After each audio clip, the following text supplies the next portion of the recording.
We're proud to present you with this virtual, hands-only CPR training in partnership with the American Heart Association and Methodist Healthcare System. Our shared goal is to train 10,000 members of our community, so thank you for helping us get closer to our goal. The American Heart Association recommends hands-only CPR for teens and adults who suddenly collapse. By the end of this training, you will be able to share how to learn hands-only CPR by watching a fun 60-second video, talk about when to use hands-only CPR, and know what to do when you call 911. What is CPR?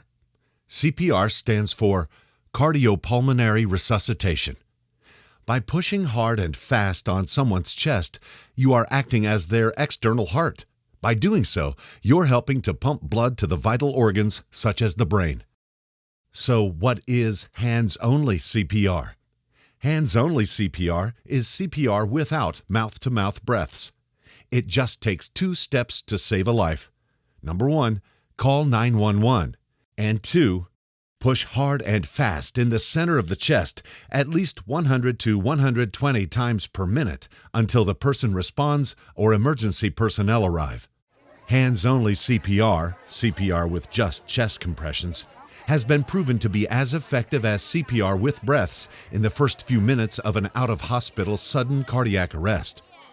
So what is cardiac arrest? When someone collapses and stops breathing, they are most likely in cardiac arrest. This is when the heart stops beating. Cardiac arrest is triggered by an electrical malfunction that causes the heart to have an irregular beat.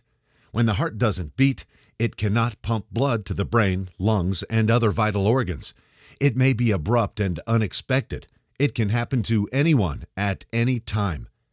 Did you know that 7 out of 10 cardiac arrests occur at a home or residence? This means that the life you save may be a loved one.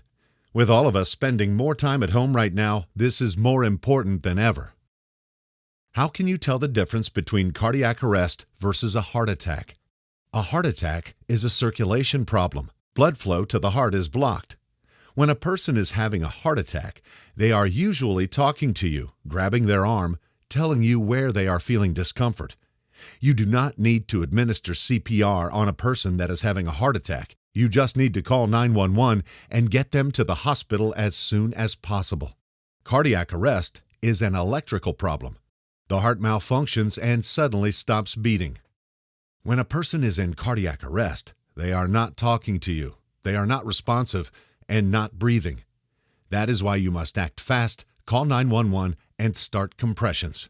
You can think of a heart attack as a plumbing problem and cardiac arrest as an electrical problem. Just to reiterate, cardiac arrest is when the heart stops beating. It is not a heart attack. But a heart attack may cause cardiac arrest. Only 1 of 10 people who suffer cardiac arrests out of the hospital will survive. Cardiac arrest can happen to anyone at any time. Sadly, a very small percentage of people who go into cardiac arrest outside of the hospital live, only about 10%.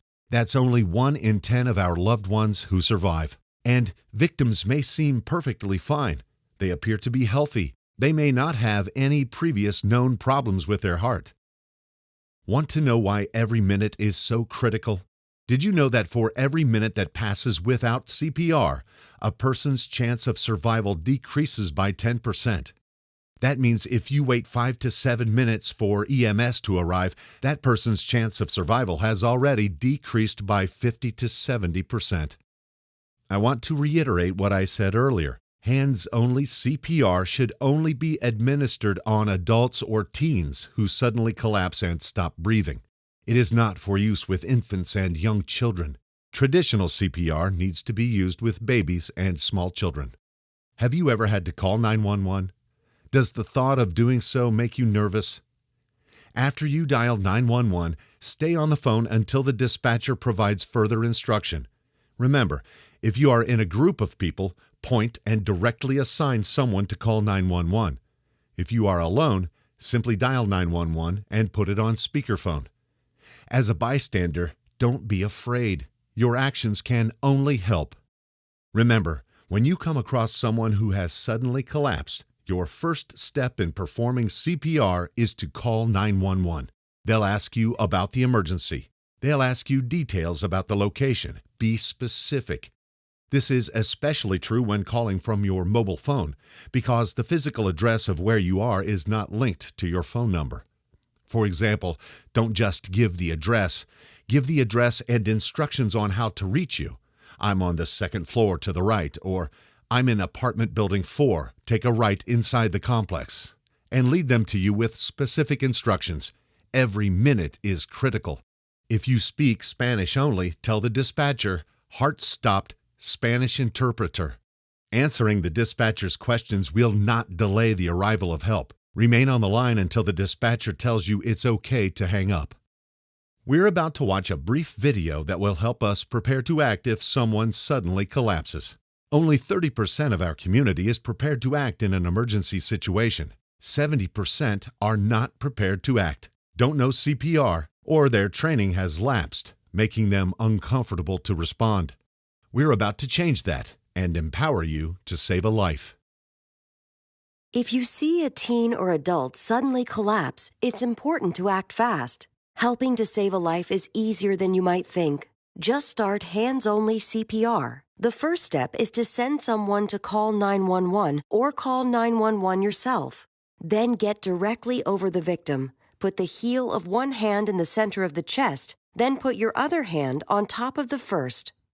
Then push hard and fast in the center of the chest until help arrives. It's important to push, giving 100 to 120 compressions per minute, which is about the same tempo as the song Stayin' Alive.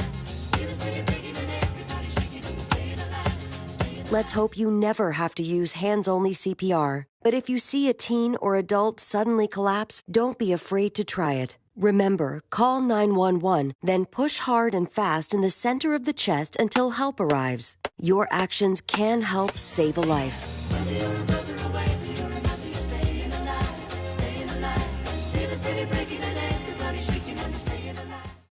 Let's review some of the common questions that people have when learning hands-only CPR. I'm sure you're already thinking about some of these yourself.